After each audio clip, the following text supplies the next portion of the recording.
The show started with the match between Kiana James vs Nikita Lyons, and the result of this match was Nikita Lyons defeated Kiana James by pinfall with the split leg drop, but post-match, James blasts her from behind with her bag. Then we saw a round match between Trick Williams vs Wesley, and the result of this match was Wesley defeated Trick Williams by pinfall with a right hook, going 2-1. Carmelo Hayes comes to the ring, and he said they were supposed to have an hour-long celebration, but Wesley cheated, so now he's got time to kill and talk about last week. He issued an open challenge and Nathan Fraser tried to pull a fast one, but just like everyone else, he stepped up and got stepped on.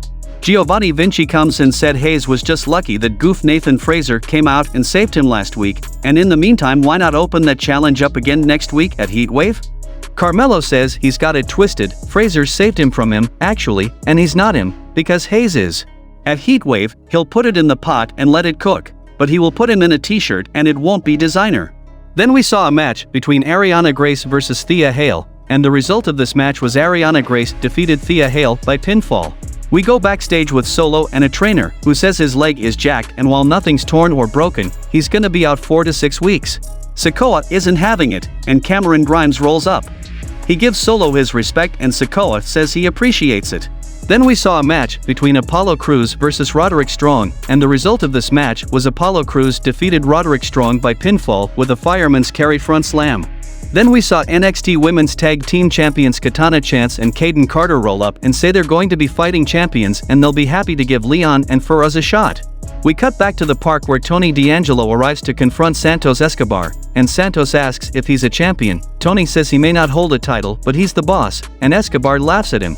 Tony cuts him off and says his stupid pride got him walking behind him. Santos asks what they're gonna do, cause he doesn't care for him, and D'Angelo says he's gonna come work for him and his head is shoved up his own ass.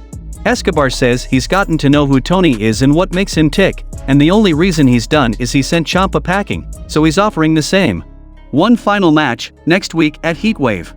Tony wins, and Santos is gone, never to be seen on NXT again. D'Angelo insists that he gets to keep Cruz and Joaquin, and Santos agrees, but they're freed if he wins. Then we saw a tag team match between Edris Enoth and Malik Blade vs Pretty Deadly, and the result of this match was Pretty Deadly won by pinfall with spilled milk on Edris Enoth. Post-match, Lash Legend attacks Fallon Henley at ringside.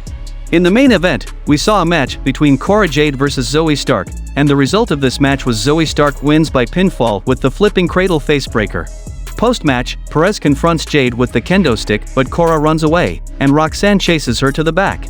Mandy Rose tries to take Zoe out, but she eats the facebreaker too, and the show went off the air.